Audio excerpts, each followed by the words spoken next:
Baik, salam jemaat yang diberkati Tuhan. Alkitab sangat berkata kepada kita, biarlah kita boleh memperhatikan perkataan-perkataan Tuhan dan simpanlah itu di dalam lubuk hati kita. Sebab barang siapa mendapatkan perkataan-perkataan itu, dia mendapatkan hidup. Pastikan setiap kita hari ini mendapatkan perkataan Tuhan. Sebab cukup satu kata saja, maka mujizat itu pasti terjadi. Beberapa bulan terakhir ini Tuhan sedang membawa kita untuk mengalami dan untuk mengenal reputasi Tuhan, reputasi Allah. Berbagai macam topik yang kita bicara, kesaksian-kesaksian hidup yang kita dengar, menunjukkan reputasi Allah yang terjadi dalam kehidupan kita. Dan reputasi yang terakhir yang sedang kita renungkan adalah Allah itu menjadi penyedia kita. Dia menyediakan segala sesuatu di dalam hidup kita. Alkitab berkata dia menyediakan segala sesuatu untuk hidup. Tetapi dia juga menyediakan segala sesuatu untuk kita bisa saleh dalam hidup ini. Semua yang terbaik dia sediakan bagi kita.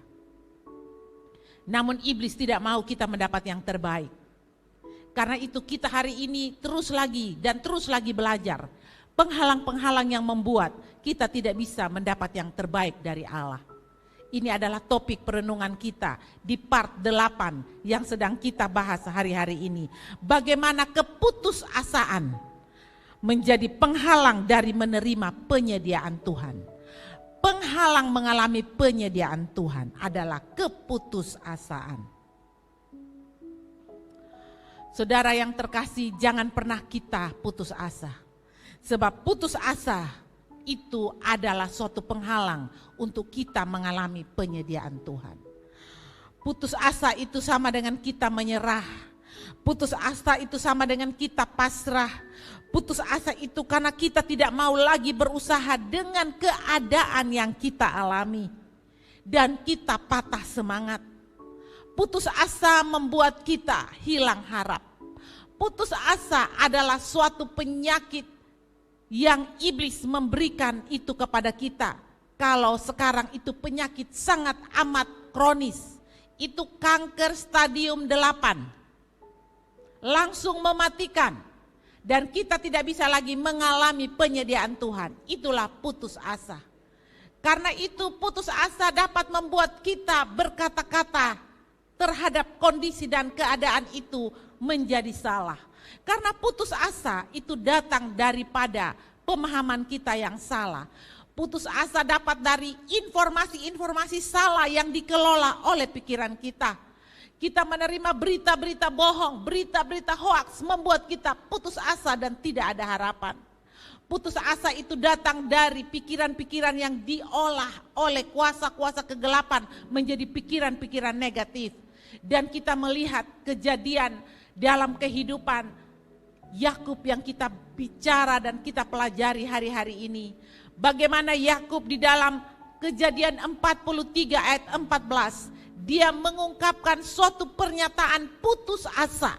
Kejadian 43 ayat 14 berkata, Allah yang maha kuasa kiranya membuat orang itu menaruh belas kasihan kepadamu, supaya ia membiarkan saudaramu yang lain itu beserta Benyamin kembali. Mengenai aku ini, jika terpaksa aku kehilangan anak-anakku, biarlah juga kehilangan. Ini pernyataan putus asa dari Yakub. Kata-kata putus asa yang diungkapkan, dia katakan biarlah orang itu membiarkan kamu pulang kembali. Mengapa saudara? Karena dia pernah menerima sebuah berita yang membuat dia putus asa. Berita bohong terhadap kematian Yusuf. Dan dia pikir bahwa Yusuf itu sudah mati. Yusuf itu sudah tidak ada lagi. Yusuf itu sudah tidak bernyawa lagi. Keadaan terendah dari berita tentang Yusuf dihadapi oleh Yakub. Jadi waktu dia mendengar berita itu, dia sedang ada dalam satu titik terendah. Dia telah mengirim putranya pergi dengan komentar yang fatalistik. Fatal dia ungkapkan, jika aku kehilangan anakku. Dalam dalam terjemahan lain dikatakan, aku berduka. Kenapa? Karena Yakub tahu bahwa Yusuf sudah mati. Mungkin dia juga berpikir Simeon yang ditahan juga sudah mati. Dan dia tidak mungkin lagi akan melihat Benyamin, karena Benyamin akan dibawa. Dan faktanya mungkin keluarganya tidak pernah kembali, sehingga dia bilang biarlah orang itu memberi belas kasihan supaya kamu kembali lagi. Mungkin dia juga berpikir pokoknya saya di sini dan keluarga ini sudah mati kelaparan. Ini adalah pikiran putus asa. Ini adalah pernyataan putus asa yang diberikan Yakub. Saudara, putus asa itu membuat kita bisa patah semangat. Putus asa itu membuat kita hilang harap. Berapa banyak kita berputus asa dalam menghadapi hidup ini. Hidup ini penuh tantangan. Kenapa hidup ini ada tantangan? Supaya seru. Sebab sebuah cerita kalau tidak ada tantangan tidak seru. Yang paling penting adalah endingnya happy. Bersama Yesus kita selalu punya ending yang happy. Apapun putus asa yang kita alami, kita tidak peduli karena kita punya Allah. Kita punya Tuhan. Jadi putus asa ini suatu racun maut bagi kita. Kita menyerah. Putus asa tidak bisa, tidak ada, tidak tahu, hilang harap. Sudah berubah, sudah tidak mungkin lagi. Nah, ini adalah tingkatan-tingkatan putus asa. Ada satu tingkatan putus asa yang membuat depresi. Dan depresi itu juga mempunyai tingkatan-tingkatan. Ada orang yang depresi disebabkan oleh pikiran-pikiran yang salah. Dan depresi ini saudaraku membuat kita membutuhkan pengharapan yang mungkin dibutuhkan lebih lagi. Ada orang yang depresi itu sampai saatnya otaknya punya kimia di otaknya itu tidak bisa lagi ditolong kecuali dia butuh penanganan medis. Ya, depresi itu terjadi karena apa? Pemikiran yang salah tentang hal-hal yang terjadi dalam hidup ini. Berapa kali kita mempunyai pikiran yang salah dalam hidup ini? Kenapa? Pikiran yang salah itu bisa timbul karena apa yang kita lihat dan kita alami. Kenyataannya seperti ini. Sehingga pikiran itu salah. Padahal Tuhan mau kita tidak lihat dari apa yang kita lihat dan kita alami, tapi kita lihat dari apa yang Tuhan katakan dan Tuhan janjikan. Sebab depresi ini kena pada setiap manusia, mau hamba Tuhan atau bukan hamba Tuhan, siapa saja, mau pembesar sampai rakyat jelata, apapun status sosialnya, depresi itu kita alami. Depresi itu ada tingkatan-tingkatannya. Kalau sampai kita lihat orang sudah telanjang di jalan, itu depresi yang sangat sudah membutuhkan pertolongan tim medis. Ya, depresi itu membuat tingkah laku kita berubah. Orang bilang moody. Kadang-kadang kita baik dengan orang, kadang-kadang kita muka asam. Kita tidak peduli siapa lu, siapa gue. Kita seenak perut kita. Kenapa? Karena itu tingkatan-tingkatan depresi. Nah, saudara, ini yang kita lihat di dalam keadaan Yakub. Bagaimana dia mengalami depresi dalam hidup. Kita sudah belajar bahwa depresi yang kita alami akan menyusahkan dan menjadi penghalang bagi berkat-berkat Tuhan. Depresi itu sama dengan putus asa. Karena itu kita mau lihat hidup ini seperti yang kita ingat pernah kita diajarkan di SPK. Respon kita itu menentukan, bukan soal benar dan salah. Tetapi soal apa saudara? Soal apa saudara? Soal respon. Bukan soal benar dan salah, tapi soal respon. Karena itu kita mau betul-betul meninggalkan pikiran-pikiran buruk dalam hidup kita. Respon kita menentukan. Kita lihat apa yang terjadi di dalam Yakub. Yakub sangat tahu bahwa respon dia menentukan. Dia mau memilih untuk keluar daripada penghalang besar yaitu putus asa. Dia udah bilang dia tuh putus asa, biar sudah. Kalau memang anak-anaknya mau mati ya udah, dia sudah tidak bisa bikin apa-apa lagi. Tetapi kenapa dia bisa bangkit dari putus asa? Mari kita lihat Kejadian 45 ayat yang ke-27. Kejadian 45 ayat yang ke-27, bagaimana Yakub berkata, tetapi ketika mereka menyampaikan kepadanya segala perkataan yang diucapkan Yusuf, dan ketika dilihatnya kereta yang dikirim oleh Yusuf untuk menjemputnya, maka bangkitlah kembali semangat Yakub, ayah mereka itu. Garis bawahi kata bangkitlah kembali semangat. Mari saudara, kita bangkit kembali. Kita keluar dari keputusasaan kita. Kita bangkit kembali. Kata bangkit kembali, kemarin kita sudah belajar bahasa Yunani dipakai sebagai suatu lambang bagaimana arang itu saudara sudah sisa sedikit-sedikit tapi dia dikorek lagi, dihidupkan lagi, semangat apinya menyala kembali. Itu adalah bangkit kembali yang dimaksud di dalam semangat Yakub bangkit kembali. Saudara yang kekasih, itulah sebabnya mari kita bangkitkan kembali semangat yang Tuhan berikan kepada kita. Apa yang kita mau lihat, apa yang kita mau merenungkan, apa yang kita mau alami seperti yang dikatakan di sini. Kalau kita putus asa, maka kita akan kehilangan penyediaan Tuhan.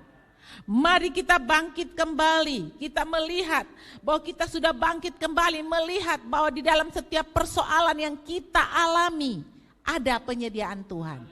Saudara, saya mau katakan bahwa hal-hal besar tersimpan dalam hal-hal kecil. Karena itu apapun masalah yang kita alami, ada penyediaan Tuhan. Tuhan menyediakan segala sesuatu dalam hidup ini. Ada penyediaan Tuhan, tidak perlu putus asa. Mari kita bangkit kembali. Ketika hal-hal yang mengecewakan kita menimpa kita, kita harus memiliki pilihan untuk respon. Apa respon kita? Mungkin kita bisa dapat berpikir yang terburuk saudara. Oh, Tuhan sudah melupakan kita. Oh, segala sesuatu sudah melawan kita. Atau kita bisa memilih untuk percaya kepada Tuhan. Saya ajak mari kita memilih untuk kita percaya kepada Tuhan. Jangan kita putus asa, kita percaya kepada Tuhan. Kenapa saudara? Kita bisa membuktikan kesetiaan Tuhan. Kesetiaan Tuhan dapat kita buktikan. Karena dari kecil sampai hari ini kita masih ada, berarti ada kesetiaan Tuhan yang dapat kita renungkan, bukan? Tuhan pernah menolong kita. Kalau Tuhan pernah menolong kita satu kali, maka Tuhan akan terus menolong kita sampai kita melakukan kehendaknya, sampai kita mengalami penyediaannya. Karena itu jangan terkecoh dengan masalah. Ingat, di setiap masalah ada jawaban. Ingat bahwa di setiap masalah ada penyediaan. Jadi kita tidak perlu putus asa dari masalah-masalah yang kita alami. Kita dapat melihat bukti kesetiaan Tuhan. Kita dapat melihat kepada Tuhan sendiri dan kita bisa berkata, Tuhan sangat peduli kepada kita. Mari kita memikirkan pikiran-pikiran seperti itu. Sehingga kita bisa mencari Tuhan. Kita bisa mengalami semua yang sedang Tuhan siapkan bagi kita. Untuk kita nikmati, yaitu penyediaannya. Karena Yakub melakukan hal ini. Apa yang Yakub lakukan? Dia mau mendengar apa yang dikatakan oleh anak-anaknya. Dia mendengar apa yang dikatakan oleh Yusuf. Dia melihat di dalam Kejadian 45 ayat yang ke-27 tadi. Dia melihat buktinya. Kejadian 45 ayat 27. Tetapi ketika mereka menyampaikan kepadanya segala perkataan yang diucapkan Yusuf. Lihat, dia mendengar apa yang diucapkan Yusuf, saudara. Lalu dilihatnya kereta yang dikirim. Ya, dia melihat kereta yang dikirim Yusuf untuk menjemputnya. Maka dia bangkit kembali semangatnya. Apa yang mengubah keputusan dari Yakub menjadi harapan? Karena dia mendengar keputusan dari putra-putranya yang menjadi saksi mata. Putra-putra ini menjadi saksi mata. Karena Kejadian 45 ayat 26 berkata demikian. Mereka menceritakan kepadanya, Yusuf masih hidup, bahkan dialah menjadi penguasa atas seluruh tanah Mesir. Walaupun hati Yakub tetap dingin, sebab ia tidak percaya. Tetapi akhirnya dia bangkitkan lagi semangatnya, karena dia melihat betul. Saudara percaya pertolongan Tuhan datang pada waktunya atas hidup kita. Percaya Tuhan tidak pernah gagal, Tuhan tidak pernah meninggalkan kita. Tuhan tidak punya anak emas, semua anak Tuhan. Tuhan tidak punya prioritas anak, semuanya diprioritaskan. Respon yang membuat kita berbeda. Itulah sebabnya Kejadian 45 ayat 27 membuat Yakub bangkit dari keterpurukannya. Ya saudara, dia bangkit. Dia mendengar kata-kata Yusuf. Dia melihat kereta yang dikirim Yusuf. Bahkan nyata dia mengubah keraguannya menjadi iman. Saudara lihat, keraguannya dirubah menjadi iman. Sehingga dia bisa mengalami kelimpahan yang ingin Yusuf sediakan untuknya. Saudara, apa yang menjadi keraguan kita? Saya ajak kita rubah itu menjadi iman. Iman itu saudara, kita mempercayai walaupun kita belum melihat. Itu iman. Kita percaya bahwa semua janji yang Tuhan sudah janjikan kepada kita pasti digenapi. Tidak pernah Tuhan itu membiarkan kita terpuruk, tidak pernah. Karena Tuhan udah berjanji, kita tidak mungkin meminta-minta roti. Tuhan memberikan kepada kita janji-janji yang berharga dalam hidup ini. Kita yang mungkin sedang mengalami putus asa hari-hari ini, saudara cepat-cepat keluar. Saudara cepat-cepat tinggalkan putus asamu. Karena itu adalah virus dari iblis yang membuat saudara tidak bisa mengalami penyediaan Tuhan. Tuhan sedang menyediakan sesuatu yang baik. Tuhan sedang menyiapkan kepada kita jawaban-jawaban yang perlu kita raih. Kita jangan terkecoh dengan pandangan kita. Jangan kita terkecoh dengan situasi yang sedang kita alami. Air mata kita sepertinya tidak pernah berhenti mengalir. Kita putus asa, kita sedih. Kita boleh menangis, tapi mari pagi hari ini kita bangkit. Sebab tidak selamanya malam itu pasti ada siang. Habis gelap, terbitlah terang. Orang-orang yang percaya kepada Tuhan, yakinlah Tuhan punya orang yang Tuhan sediakan bagi kita. Tuhan selalu punya orang. Karena itu kenapa Tuhan bilang jangan kita mengandalkan manusia. Terkutuklah orang yang mengandalkan manusia. Sebab hari ini Tuhan pakai dia berkati saya. Lalu saya menaruh pengharapan kepada dia. Padahal Tuhan tidak pakai dia lagi. Tuhan akan pakai orang lain lagi untuk mencukupi saya. Karena itu situasi ini berubah. Jangan kita putus asa. Sebab putus asa membuat kita lemah dan kita tidak bisa mengalami penyediaan. Kita berkata mungkin, oh saya ingin percaya kepada apa yang Kak katakan, apa yang firman Tuhan ucapkan, apa yang hamba-hamba Tuhan ajarkan. Saya ingin Tuhan, melihat Tuhan menyediakan semua kebutuhan saya. Tetapi buktinya terlalu banyak hal buruk yang terjadi dalam hidup saya. Mungkin itu yang kita alami, mungkin sekarang kita sedang mengalami itu. Sepertinya hal-hal buruk terjadi dalam hidup kita. Saudara, ingat. Hal-hal buruk itu hanya sebagai sebuah cerita supaya terbukti Tuhan Maha Kuasa, supaya terbukti Tuhan itu hidup, supaya cerita hidup kita ini seru. Saudara, cerita Daniel itu tidak akan seru kalau dia tidak pernah masuk dalam gua singa. Justru masuk dalam gua singa itu tegang, tapi saudara endingnya happy. Jadi kalau saudara sekarang sedang mengalami adik yang sakit hampir mau mati. Mungkin kita yang sedang di tubuh kita sedang diranda. Tiba-tiba kok sakit, tiba-tiba kok bengkak sini. Tiba-tiba kok kejadian ini. Mungkin ekonomi kita sedang terpuruk hari-hari ini.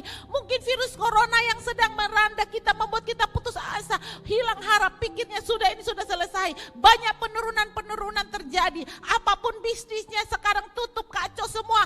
Jangan takut sebab di dalam semua itu Allah telah menyediakan semua sumber jawaban. Mari kita merubah keputusasaan kita menjadi iman. Iman, percaya sungguh-sungguh kepada Tuhan. Sebab Tuhan tidak pernah akan meninggalkan kita. Dan Yakub melakukan hal ini. Kita bisa merenungkan kesetiaan Tuhan, saudara. Saudara yang terkasih, Yusuf, dia mengalami hal yang terjadi di dalam hidupnya. Dia sungguh-sungguh mengalami apa yang Tuhan nyatakan di dalam hidupnya. Saudara, apa yang sedang saudara alami hari-hari ini? Mari saya ingin kita sama-sama merenungkan, mendengar satu pujian yang berkata, jangan pernah menyerah, jangan berputus asa. Mujizat Tuhan ada. Dan itu membuat iman kita bangkit. Nyanyikan lagu itu terus menerus, saudara. Nyanyikan itu di dalam hati kita.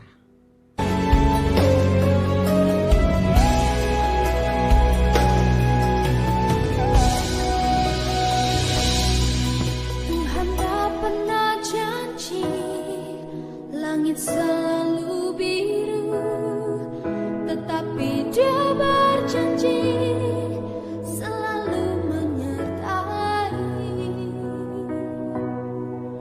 Tuhan tak pernah janji jalan selalu rata, tetapi Dia berjanji berikan kekuatan.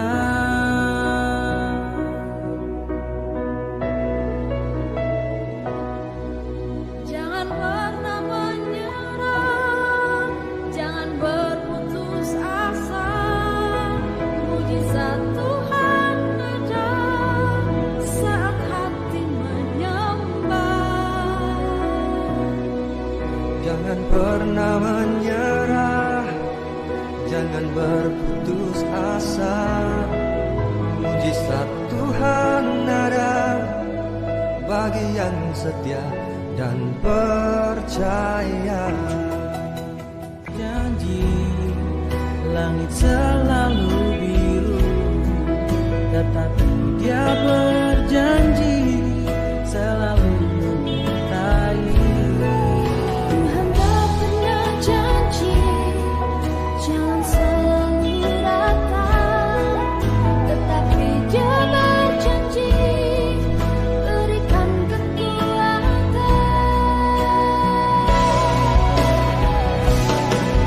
Jangan pernah menyerah, jangan berputus asa. Mujizat Tuhan ada saat hati menyembah. Jangan pernah menyerah, jangan berputus asa. Mujizat Tuhan ada bagi yang setia dan percaya. Tetap tinggal di dalam Tuhan. Demikianlah firman Tuhan dalam Yesaya 30 ayat yang ke-15. Sebab beginilah firman Tuhan Allah yang Maha Kudus, Allah Israel. Dengan bertobat dan tinggal diam kamu akan diselamatkan. Dalam tinggal tenang dan percaya terletak kekuatanmu. Saudaraku yang terkasih, mungkin hari-hari ini engkau mengalami begitu banyak problema dalam hidupmu. Engkau membutuhkan kesembuhan. Engkau membutuhkan pemulihan di dalam ekonomi keluargamu. Bahkan mungkin keluargamu sedang ada di ambang kehancuran. Hari ini ingatlah, Kau punya Allah yang besar. Selama kita masih bernapas, mujizat masih ada. Bangkitlah, Tuhan sanggup memulihkan keadaanmu.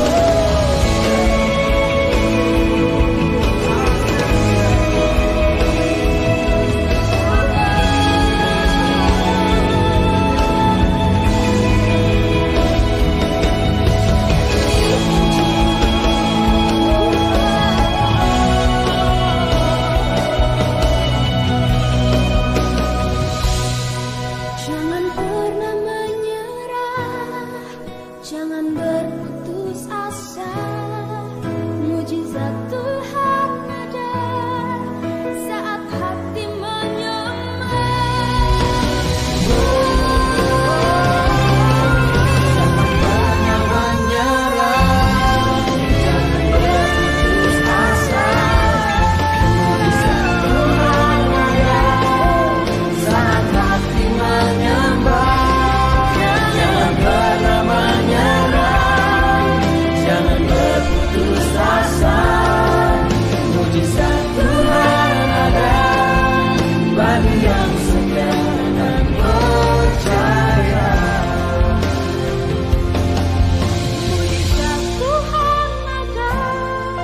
mujizat Tuhan ada. dan percaya.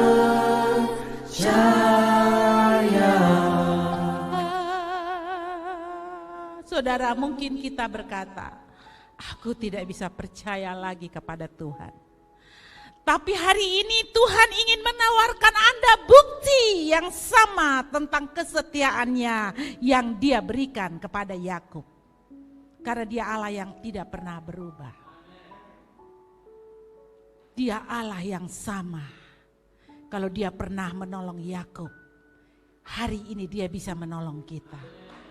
Yang dibutuhkan adalah iman. Kita harus percaya kepada Tuhan. Bahwa kita tidak pernah mengalami putus asa dalam hidup ini. Selalu ada pengharapan. 1 Yohanes 1 ayat 11, 1 Yohanes 1 ayat yang 1 berkata, apa yang telah ada sejak semula, yang telah kami dengar, yang telah kami lihat dengan mata kami, yang telah kami saksikan, dan yang telah kami raba dengan tangan kami. Tentang firman hidup, itulah yang kami tuliskan kepada kamu. Saudara, ini adalah kesaksian. Kesaksian dari murid-murid Tuhan. Mereka pernah lihat, mereka pernah alami, mereka juga pernah dengar, tapi mereka pernah raba dengan tangan mereka. Dan semua itu mereka tuliskan kepada kita hari ini. Ini adalah penyediaan yang Tuhan tawarkan kepada kita. Kita pasti mengalaminya. Berapa banyak di antara kita yang pernah putus asa dan kita melihat Tuhan penuh dengan pertolongan. Kita melihat pertolongan Tuhan seperti Yakub melihat kereta yang dikirim oleh Yusuf. Seperti Yakub mendengar perkataan yang dikatakan Yusuf kepada dia. Lalu dia bangun dan semangatnya kembali lagi. Berapa banyak kalau kita mengenang masa-masa lalu kita. Sepertinya putus asa, tidak ada harapan, tetapi ada bukti. Tiba-tiba suasana berubah, tiba-tiba suasana kembali dipulihkan, tiba-tiba berkat itu turun dan datang, tiba-tiba terjadi sesuatu yang membuat kita bisa berkata, betul saya mengalaminya. Seperti 1 Yohanes 1 ayat 1, murid-murid menulis, betul kotong alami, betul kita alami, kita lihat, kita raba. Saudara, kalau kita disuruh bersaksi, pasti apalagi saya, hidup saya ini setiap menit mengalami kesaksian Tuhan. Setiap menit saya mengalami pertolongan Tuhan. Itulah sebabnya saya mau katakan, betul saya juga alami, betul juga saya mengalaminya. Maka saya percaya saudara juga berkata, betul saya juga alami pertolongan Tuhan. Mari kita semangat lagi. Mari saudara, ada kesaksian, ada saksi mata yang bertemu dengan juru selamat, yang bersama dengan juru selamat. Ingat, Yesus telah bangkit. Dan Yohanes menulis dalam 1 Yohanes 1 ayat 1 sampai 4. Di situ Yohanes menulis apa yang terjadi, apa yang telah ada, apa yang mereka lihat sejak semula, yang telah mereka dengar sejak semula, yang telah mereka raba. Yohanes menjadi penulis perjanjian baru. Dia sangat mengenal Yesus Kristus. Saya percaya kita sangat mengenal Allah yang kita sembah, Yesus Kristus Tuhan. Kita yang punya hubungan dengan Bapa kita, kita yang sudah dilahirkan baru menjadi keluarga kerajaan Allah. Kita kenal Bapa kita seperti Yohanes menulis ini. Kita bisa mempercayai apa yang mereka katakan. Mungkin kita juga berada dalam satu level seperti Yakub dan anak-anaknya, masih belum bisa percaya. Tapi pada pagi hari ini Yesus berkata kepada kita, bangkitlah sebab terang Tuhan terbit atasmu dan kemuliaan Tuhan menjadi nyata bagimu. Jangan takut, aku ini kata Tuhan, aku akan menolong engkau, aku akan meneguhkan engkau, aku akan memberi engkau pengharapan. Saudara, Bapa kita, Tuhan kita, Allah kita, Dia hebat dan luar biasa. Saudara lihat putra-putra Yakub melaporkan kepadanya semua yang dikatakan Yusuf. Mereka menceritakan bagaimana Yusuf menjadi orang penting di Mesir. Bagaimana Yusuf dipelihara oleh Allah. Dan semua itu terjadi pada Yusuf. Mereka menuturkan kata-kata baik yang telah Yusuf ucapkan kepada ayah mereka. Dan ketika Yakub mendengar hal-hal itu, dia berpikir, kedengarannya seperti Yusuf. Dan kata-katanya terdengar benar. Saudara, setiap firman yang Tuhan katakan adalah benar. Setiap firman yang Tuhan katakan adalah roh dan hidup. Setiap firman yang Tuhan katakan tidak berlalu dengan sia-sia sebelum firman itu dilakukan atas hidup kita. Karena itu janganlah jemu-jemu untuk mendengar firman. Dengarlah firman, ucapkanlah firman, bacalah firman. Sebab firman yang kita baca, suara yang kita ungkapkan akan kembali kepada kita. Ingat, apa yang kita gemakan, suara itu akan menggema kembali kepada kita. Kalau kita menggema hal-hal yang baik, maka hal-hal yang baik itu terjadi. Kalau kita menggema hal-hal yang buruk, maka hal-hal itu terjadi juga dalam hidup kita. Karena itu mari kita mendengar apa yang Yesus katakan. Matius 10 ayat 31 Yesus katakan, sebab itu janganlah kamu takut. Karena kamu lebih berharga dari banyak burung pipit. Saudara, burung pipit itu berapa sih duitnya? Kalau dijual mungkin tidak laku. Tetapi kita lebih berharga dari burung pipit. Mau percaya atau tidak? Kalau kita percaya, kita tidak putus asa. Apapun masalah yang kita alami, kita tidak akan putus asa. Apapun yang kondisi kita alami, kita tidak akan putus asa. Kita percaya apa yang Yesus bilang. Kamu lebih berharga dari burung pipit. Loh saudara, kalau burung pipit Tuhan pelihara, ya, masa kita Tuhan tidak pelihara? Kekhawatiran kita, putus asa kita yang membuat kita mundur. Kenapa? Karena kita berpikir bahwa hidup ini kita jalani dengan kekuatan kita sendiri. Kita berpikir bahwa hidup ini kita yang atur. Kita berpikir bahwa apa yang kita raih itu sudah yang kita nikmati. Tidak, saudara. Kita hidup karena ada rencana Tuhan. Kita hidup bukan karena kekuatan kita, tapi kekuatan Tuhan. Kita ada saat ini, Tuhan punya rencana jadi kepala dan bukan ekor. Terus naik dan tidak turun. Apa yang dibuat tanganmu dibuat Tuhan berhasil. Karena kita lebih berharga dari burung pipit. Asal kita percaya. Ini dibutuhkan percaya. Saudara jangan hidup karena gaji saudara. Saudara jangan hidup karena penghasilan saudara. Saudara jangan hidup karena apa yang ada pada saudara. Saudara hidup karena setiap firman yang keluar dari mulut Allah. Saudara yakin dan percaya. Temukan firman, maka kamu temukan hidup. Karena Alkitab sangat berkata, barang siapa menemukannya, dia menemukan hidup. Yang Yesus berkata, Melsia, Jemaat Victor Life Community, lebih berharga dari burung pipit. Kalau burung pipit saja Tuhan pelihara, apalagi Jemaat Victor Life Community, apalagi kita, lebih dari burung pipit. Apa yang menjadi cita-cita anak-anak saudara? Jangan bilang, weh Bapak Sone sanggup, Bapak Sone mampu. Ini kemampuan saya menyerah, saya tidak bisa. Maka hal itu menimpa saudara. Tapi apa yang menjadi cita-cita saudara? Saudara bilang sama dia, Bapa di surgamu besar. Tuhan titip engkau kepada mama. Tuhan titip engkau pada papa. Mungkin papa punya penghasilan sedikit, tapi papa beri kamu yang terbaik. Sebab papa percaya Tuhan akan mencukupi papa sesuai dengan kekayaan dan kemuliaannya. Saya selalu mau memberikan kepada anak-anak saya yang terbaik. Kalau lihat dari kekuatan saya tidak mungkin. Kalau lihat dari kemampuan saya tidak mungkin. Berapa uang saya bisa kasih sekolah anak saya ke Jawa. Kok dulu nih saya ini jual di pinggir jalan, tidak ada apa-apa. Tapi saya melihat kepada Allah sang penyedia itu. Saya tidak putus asa dengan kondisi saya percaya. Kalau Tuhan kasih anak, Tuhan kasih jaminan. Saudara mari bangkit saudara. Keluar dari putus asa saudara. Percaya kepada Tuhan, kita lebih dari burung pipit. Berikan yang terbaik.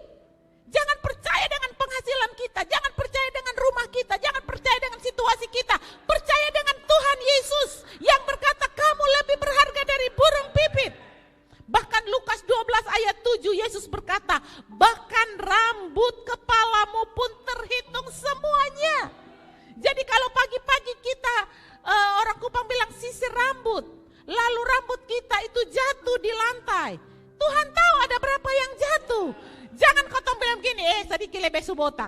Jangan saudara, jangan pakai kata-kata itu. Katakan bahwa kalau lu jatuh masa putih rambutmu aku menggendong engkau. Berarti putih rambut Tuhan gendong kita. Nah kalau Tuhan gendong kita, kenapa kita putus asa? Kenapa kita hilang harap? Kenapa kita seperti patah arang? Mari kita katakan, maka bangkitlah semangat Victory Life Community kembali. Mari saudara, masih belum ada kata terlambat. Selama kita hidup tidak ada terlambat. Tidak pernah ada kata terlambat di dalam Tuhan. Selama hidup ini masih ada kemungkinan lebih besar lagi. Jangan pernah berkata terlambat, sebab kepala kita ini rambut aja dihitung. Karena itu jangan kamu takut, kata Yesus, karena kamu lebih berharga dari banyak burung pipit. Jangan takut. Saudara buktikan aja. Saudara bilang begini, beta bayar perpuluhan, beta mau lihat, betul gak? Tuhan bilang beta uji Tuhan, beta mau lihat, behon ada makanan, ini uang besok kasih Tuhan. Saudara, saya mengalami setiap hari dalam hidup saya. Setiap hari, aduh. Saya sekarang saudara mau berkata kepada saudara, pengalaman seperti Yakub, Tuhan memperlihatkan. Kita Victory Life Community, saya mau katakan kepada kalian semua, kita tidak mengejar berkat. Tapi berkat-berkat itu akan mengejar dan menangkap kita. Asal kita percaya kita lebih berharga dari burung pipit. Yesus memberitahu kepada kita tentang Tuhan sebagai pribadi yang pernah bersama dengan Bapa. Dia mengucapkan kata-kata bijak tentang kasih karunia dan kebenaran yang menembus masalah kehidupan kita. Apapun inti masalah kehidupan kita, Yesus tembus, saudara, tembus. Yesus bilang jangan takut, kamu lebih berharga dari burung pipit. Rambutmu aku hitung semuanya. Jangan pernah takut akan hidup ini. Jangan pernah menyerah, jangan putus asa. Apapun yang kita alami, kita harus percaya kepada Tuhan. Bahwa Tuhan tidak pernah gagal. Kita semua ini milik Tuhan, saudara. Kita ini berkata kepada Tuhan, Tuhan, masalah kehidupan apapun saya tidak perlu ragu lagi. Karena saya sudah mendengar Yesus sendiri berkata kepada saya, jangan takut. Kalau rambut saya saja Tuhan hitung. Apalagi hitung untuk uang sekolah anak saya. Apalagi hitung untuk naik pangkat saya. Apalagi hitung untuk makanan hidup saya. Apalagi hitung untuk semua yang saya perlu. Semuanya bisa Tuhan hitung. Karena itu kita mesti perhatikan kesehatan hidup kita. Kesehatan jiwa itu penting di atas segalanya.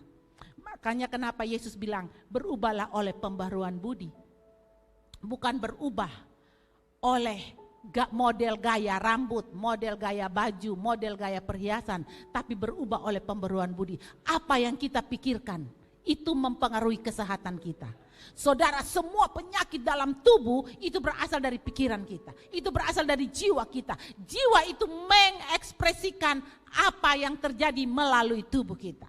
Jadi kalau jiwa kita nih, kita masukkan firman, jiwa kita nih ditekan dengan firman, maka ekspresi tubuh kita akan menyatakan kebenaran firman. Tapi kalau jiwa kita ini ditekan, jiwa kita ini dihantam oleh suatu kondisi menyerah, putus asa, maka ekspresi tubuh kita ini akan menjadi sakit.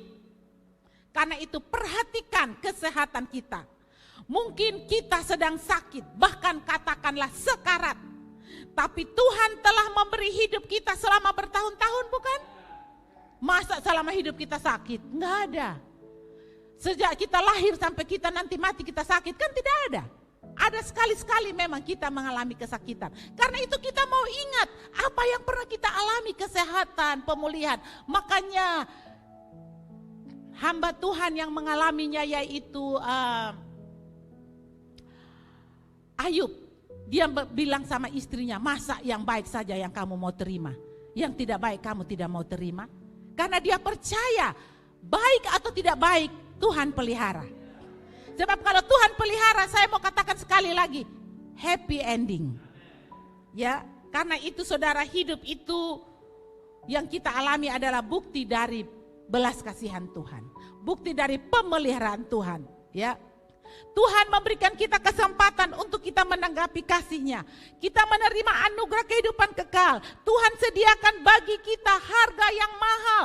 Setiap hadiah yang baik dan sempurna diturunkan dari Tuhan kepada kita. Bahkan Yakub sendiri berkata, yang tidak baik, tetapi lihat, dia melihat kereta yang datang dan dia bangun, lalu dia tidak lagi berputus asa. Yakub percaya Yusuf masih hidup. Dia lupa hadiah-hadiah yang dibawa untuk dia. Yang dia konsentrasi adalah Yusuf, anaknya yang masih hidup. Dia mau pergi untuk bertemu dengan Yusuf. Demikian dengan kita, saudara. Jangan kita terpikat dengan hadiah-hadiah. Jangan kita terpikat dengan berkat-berkat Tuhan. Lalu kalau pas kita lagi masuk di dalam satu masa di mana kita sedang mengalami mujizat. Saudara, saya mau katakan Tuhan bilang begini. Ketika kita masuk dalam masalah keterpurukan dalam hidup ini, kita sedang masuk dalam penyediaan mujizat yang besar. Karena itu jangan putus asa. Saudara, mari kita jangan melihat hanya pertolongan Tuhan saja. Kita jangan melihat hadiah-hadiah saja yang kita terima. Tapi mari kita melihat Tuhannya. Seperti Yakub, dia lupa itu hadiah-hadiah yang dibawa. Yang dia pikirkan adalah dia mau pergi ketemu Yusuf. Saudara, mari kita jangan mencari pemberiannya, tapi mencari pemberinya. Kita harus lebih mengutamakan Tuhan daripada berkat-berkat yang kita alami. Karena itu kalau hari ini kita sementara sakit mungkin, sementara sedih dalam masalah-masalah yang lain. Kita ingat bahwa kita pernah ditolong Tuhan. Kita ingat bahwa kita pernah mengecap kasih karunia. Mari kita lihat kepada Tuhan, bukan pertolongannya. Mari kita lihat pribadi Tuhan dan karakternya yang setia. Lihat Tuhan saja. Ini yang perlu kita lakukan. Karena saudara, saya yakin Tuhan rindu untuk kita mengalami Tuhan. Tuhan ingin supaya kita terpikat dengan Tuhan. Seperti Yakub terpikat kepada Yusuf yang dia ingat. Bapa di surga ingin kita terpikat kepada Yesus Kristus putranya yang telah berjanji kepada kita. Saudara, ada satu kisah di dalam akhir perenungan ini adalah seorang pria yang kaya, dia kehilangan istrinya. Dan ketika itu anak tunggalnya itu masih kecil. Lalu dia menyewa seorang pengurus rumah tangga untuk orang ini boleh merawat anak laki-lakinya itu. Orang kaya ini hidup tak lama. Karena mungkin istrinya sudah meninggal ya. Jadi akhirnya anaknya remaja saja bersama dia. Lalu dia meninggal. Anak orang kaya ini dia patah semangat. Kenapa saudara? Karena dia kehilangan kedua orang tuanya. Bahkan ketika orang yang merawat anak itu mencari-cari adakah surat wasiat untuk kekayaan yang begini banyak kepada anak itu. Ternyata tidak ada. Nah, karena tidak ada ahli waris atau surat, maka ceritanya negara akan mendapatkan kekayaan dari orang kaya ini.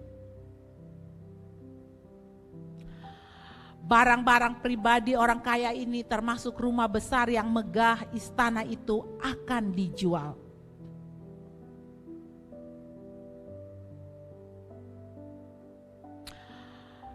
Akhirnya saudara, pengurus rumah tua dan pengasuh anak dari orang kaya itu, dia hanya punya uang sedikit saja. Dia tidak bisa beli. Semua sudah dijual, tapi ada satu hal yang dia inginkan tidak boleh dijual, yaitu apa? Gambar yang digantung di dinding rumah itu, yaitu foto dari anak laki-laki yang dia cintai karena dia merawatnya. Dia sangat cintai anak ini. Dia bilang semua boleh kalian jual, tapi foto itu jangan dijual. Saya minta foto itu kepada saya. Lalu akhirnya ketika barang-barang itu terjual, tidak ada orang yang menginginkan gambar itu. Jadi dengan uang yang sedikit dia membeli gambar itu dengan uang beberapa ribu rupiah. Orang ini membawa pulang foto itu. Dan dia mulai membersihkan, dia memoles kaca-kacanya dengan maksud supaya menggantung foto itu lebih baik. Tapi Tapi saat dia memeriksa foto-foto itu, tiba-tiba ada sebuah kertas jatuh dari selipan foto itu. Dan kertas itu adalah pesan yang ingin orang tua itu mengatakan bahwa semua kekayaan orang tua itu harus diberikan kepada orang yang mencintai putranya untuk membeli gambar daripada putranya itu. Saudara, kisah ini menceritakan kepada kita bahwa Allah Tuhan kita mempunyai kekayaan sumber segala yang ada di dunia ini. Emas, perak, intan, berlian, semua. Dan Allah Bapa yang punya sumber sangat mencintai putranya Yesus Kristus Tuhan. Dia mengirim putra satu-satunya untuk menjadi penebus bagi kita semua. Dan dia memberikan semua janji di dalamnya. Sehingga putranya Yesus Kristus berkata, jangan takut, kamu lebih berharga dari burung pipit. Saudara, mari kita miliki putranya. Mari kita miliki Kristus, maka kita juga miliki seluruh kekayaan sumber alam di dunia ini. Kenapa kita begitu takut? Kenapa kita begitu gelisah? Mujizat Tuhan pasti dan selalu ada. Amin. Mari kita berdoa. Bapa, kami mengucap syukur hari ini. Kami mau belajar untuk tidak berputus asa. Kami mau belajar untuk tidak menjadi orang yang kecewa. Karena putus asa, kecewa menjadi penghalang untuk kami dapat menikmati penyediaan Tuhan. Kami mau menjadi orang yang mengalami penyediaan Tuhan. Bapa, situasi kondisi hari-hari ini, virus corona yang melanda dunia, situasi ekonomi yang tidak stabil, kehidupan yang morat-marit, membuat bisa saja kami berputus asa, bisa saja membuat kami kecewa. Sakit penyakit yang tiba-tiba melanda kami tanpa penyebab. Kekecewaan dan masalah-masalah hubungan yang melanda kami tanpa penyebab bisa membuat kami putus asa dan bisa membuat kami kecewa. Tetapi Bapa, kami berseru kepadamu, kami mau mempercayai perkataan putramu Yesus Kristus, bahwa di dalam Yesus ada pengharapan, bahwa kami lebih berharga daripada burung pipit, bahwa kepala kami, rambut yang ada di kepala kami pun dihitung semuanya. Kami mau percaya, jangan takut, sebab Tuhan akan mencukupi segala keperluan kami menurut kekayaan dan kemuliaan di dalam Kristus. Kami mau melihat bahwa semua masalah-masalah hidup ini, semua kondisi yang sedang kami alami, kami tidak hidup karena kekuatan kami tidak hidup karena kondisi ini ya Bapa, tapi kami hidup dan percaya kepada perkataan yang Yesus berikan kepada kami, bahwa kami tidak kekurangan sesuatu pun yang baik, bahwa di dalam Yesus ada penyediaan untuk kami. Terima kasih ya Bapa.